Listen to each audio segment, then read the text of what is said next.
काम के समस्या से हमारा शहर पीड़ित है, मर रहा है। जिसको 5 मिनट में कहीं जाना है, भाग दौड़ करके मेंटेन करके वो आदमी 5 घंटा में नहीं निकल पा रहा है।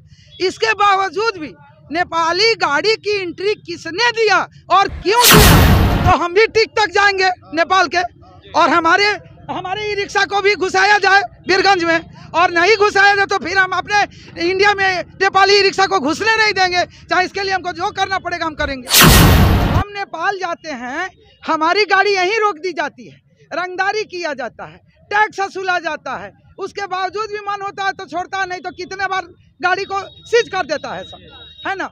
और हम उसका यहाँ जाके देखिए ना, पूरा गाड़ी हमारे इंडियन नंबर का सीज किया हुआ गाड़ी है।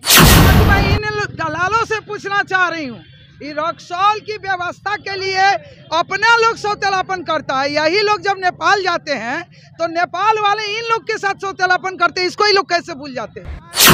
इतना जाम की समस्या है, हमारी गाड़ियाँ क्या कम है, हमारा समाज क्या कम है जो बाहर के लोग आके हमको और परेशान करते हैं। नेपाल में हम लोगों को यहीं से रोक दिया जाता है और 10 तरीका का मतलब रंगदारी किया जाता है, और इंडिया में हम लोग के घर में घुसने के लिए नेपाली नंबर गाड़ी तैयार है। कहाँ का रूल है? मैं पूछ रही हूँ आज कस्टम अधिकारी से, और मैं चल रही हूँ हरैया थाना प्रभारी से पूछ रही हूँ, ये कौन, किसने ये परमिशन दिया? मैं इन लोगों से पूछी हूँ, बोले हैं बाबा दिए हैं, बाबा लगवाते हैं यहाँ पासी टोला में। ले कौन है? तो सैदुल्ला जी। किसके बाप का रोड है? रोड का ठेकेदारी किसको मिला है? ये नेपाली गाड़ी इंडिया के घुस के मतलब कि क्या सरकार का कोई नियम होगा कि हाँ नेपाली गाड़ी आ जाए? आए लोग ना, आए लोग मुझे बताए लोग, सरकार का क्या पॉलिटिक्स है, इन लोगों का क्या रंगदारी है, इसको आके क्लियर कर दे लोग ना। हम लोग सरकार के नियम में चलने वाले हैं, हम लोग किसी का रंगदारी से डरने वाले लोग नहीं हैं। यह बात मैं इन दलालों से पूछना चाह रही हूँ, रक्सौल की व्यवस्था के लिए अपना लोग सौतेलापन करता है। यही लोग जब नेपाल जाते हैं तो नेपाल वाले इन लोग के साथ सौतेलापन करते हैं, इसको ही लोग कैसे भूल जाते हैं। यही पूछ रहे हैं। जाम का मुख्य उद्देश्य यही है कि जबरदस्ती का एक रिक्शा चालक से 50 रुपया पर टर्म लिया जा रहा है, और लेने के बाद यहाँ जाम लगाया जा रहा है। आखिर रीजन क्या है? हम नेपाल जाते हैं, हमारी गाड़ी यहीं रोक दी जाती है, रंगदारी किया जाता है, टैक्स वसूला जाता है, उसके बावजूद भी मन होता है तो छोड़ता नहीं, तो कितने बार गाड़ी को सीज कर देता है सब, है ना। और हम उसका यहाँ जाके देखिए ना, पूरा गाड़ी हमारे इंडियन नंबर का सीज किया हुआ गाड़ी है।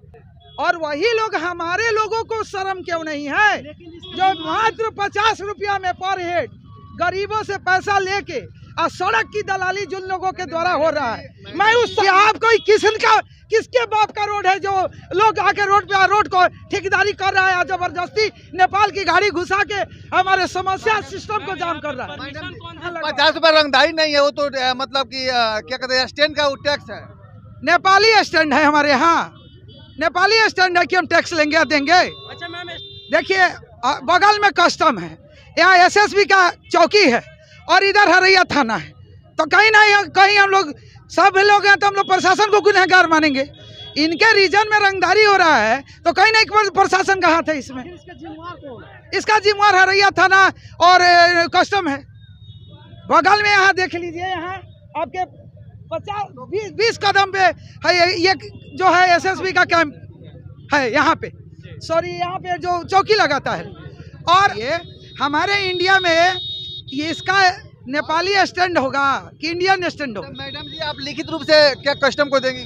बिल्कुल, मैं चल रही हूँ, कस्टम से भी समझूंगी। और हरैया थाना प्रभारी बहुत अच्छे हैं, हो सकता है इनकी जानकारी उनको नहीं हो। मैं एक बार उनसे मिल के और उनसे बात करना चाहूँगी कि आखिर रीज़न क्या है जो नेपाल के गाड़ी को घुसा के। ऑलरेडी हम लोग परेशान हैं, हम जाम के समस्या से हमारा शहर पीड़ित है, मर रहा है। जिसको 5 मिनट में कहीं जाना है, भाग दौड़ करके मेंटेन करके वो आदमी 5 घंटा में नहीं निकल पा रहा है। इसके बावजूद भी नेपाली गाड़ी की एंट्री किसने दिया और क्यों दिया?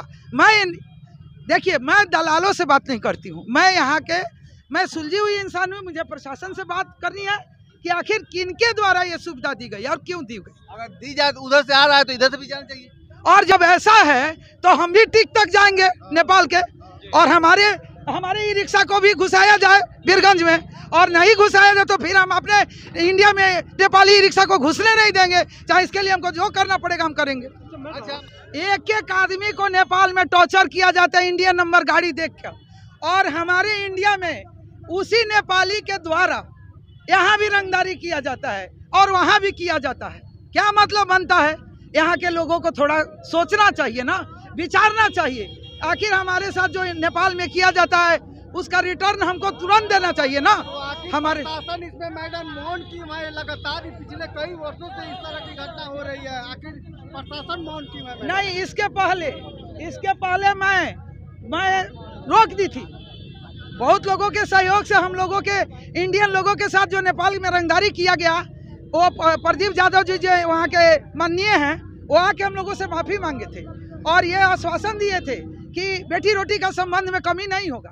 तो सिर्फ इंडिया बेटी रोटी का संबंध निभाएगा और आप नहीं निभाइएगा। तो अगर आप नहीं निभाइएगा तो देखिए, अभी नेपाली गाड़ी टेम्पू देखिए, सारा जाम की समस्या था, सारा लोग भागने लगा। देखिए अभी कैसे, घुमाइए एक बार आप लोग, घुमाइए कैसे गाड़ी भाग रही है, कैसे गाड़ी को सब भगाया जा रहा है। और इन लोग से पूछा जाए कि किसके द्वारा लगाया जाता है।